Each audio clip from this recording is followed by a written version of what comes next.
Qoy video kanan dabarsinii eenyutu akka kiyyaa mana madaamii taa'ee turtii sa'aatii isaa fayyadamee silkii harkaa qabuun gabii dabalataa argata. Warroonni barbaadan lakkoofsi kiyya profaayilii jala linkii tuquudhaan qaxxitaa gara WhatsApp isii fudhataa carraa. Jirra jirtu fayyaa keessanii nagaadha'i nagaa keenya galata rabbii baga nagaa fayyaa taatan isiniin jecha egaa akkuma argitan jechuudha viidiyoo kana gabaabseen jechuudha kanan isinii fide. Yeroo dhiyoo keessatti immoo jechuudha wanti akkanaa TikTok irratti baay'atee jira jechuudha. Maaliif karaa namoonni baay'een ittiin jiran achi waan ta'eef jechuudha. Achiin namoota hedduu argatanii gowwoomsaa jiru isiniin jechuu barbaade walumaa galatti. Sagalee kiyyaatiif immoo I am so sorry isiniin jecha qofaatu iyyuu garmalee na qabee. Egaa yeroo baay'ee waan kana nan dubbadha irra deddeebi'ee jechuudha. Maaliif jennaan akka shamarran mana madaamii keessa jirtu akka miidhamtu waan hin barbaanneef jechuudha. Hojiin isaan jedhan kuni hojii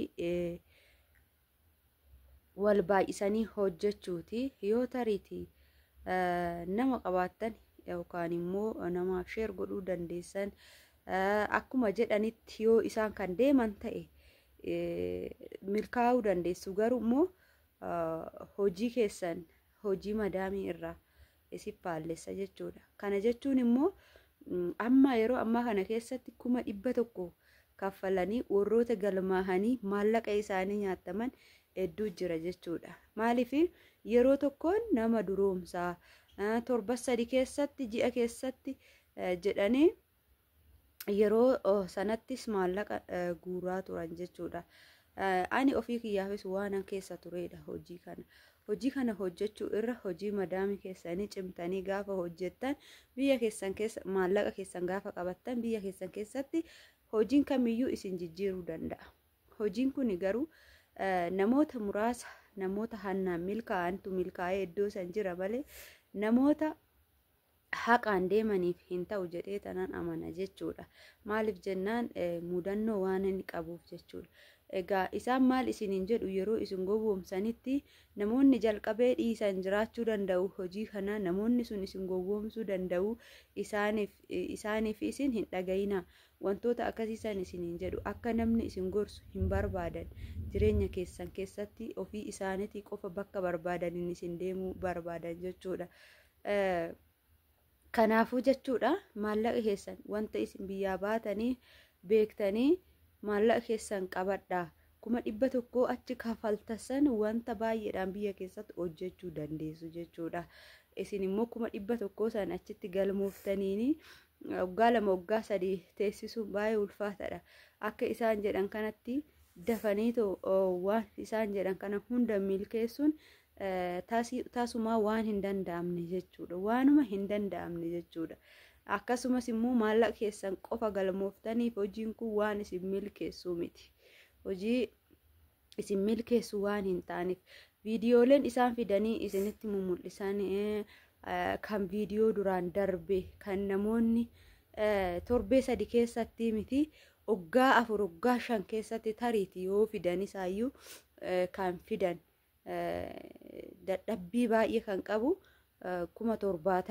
70,000 ji'a keessatti torbee keessatti jedhu jechuudha. Sobaan jechuudha kun sobaan risiitii waan waggaa 3 waggaa 4 hojjetanii arganii maallaqicha san akka waan guyyaa tokkoon argataniitti kan fakkeessanii odeessan jechuudha. Keessattuu dhaabbanni Tiyaanshii namoonni achi keessa hojjetan baay'ee sobu jechuudha. Maaliif nama argachuuf sobu jechuudha.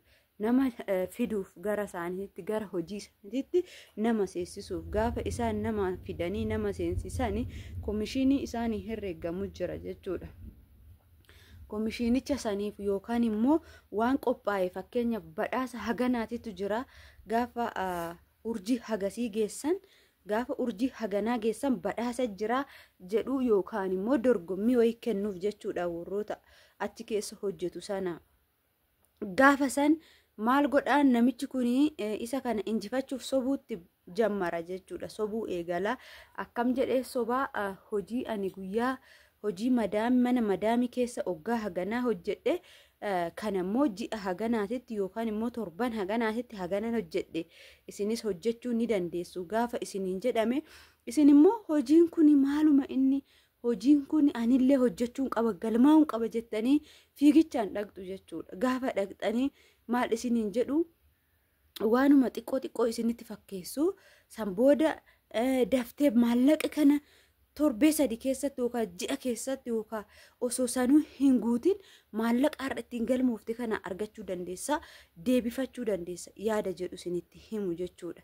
Isin immoo tole ergan mana madaamii keessa iyyuu taa'ee haganaanan hojjechaa jira.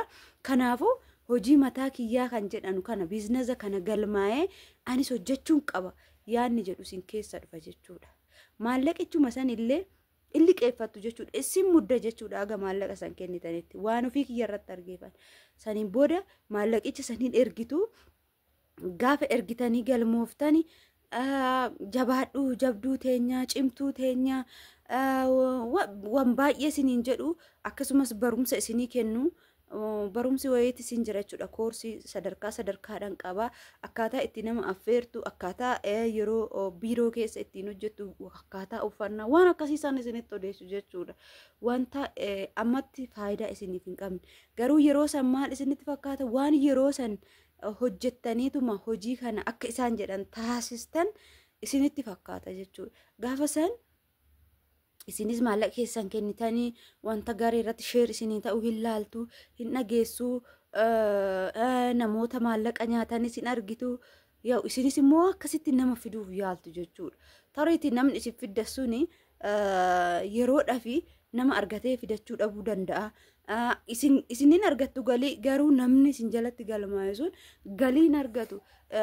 Akkuma ofii yaadanitti immoo namaafis yaaduun ulfaataadha jechuudha. Namaa yaada yeroo tokko namaa yaaduun baay'ee barbaachisaadha.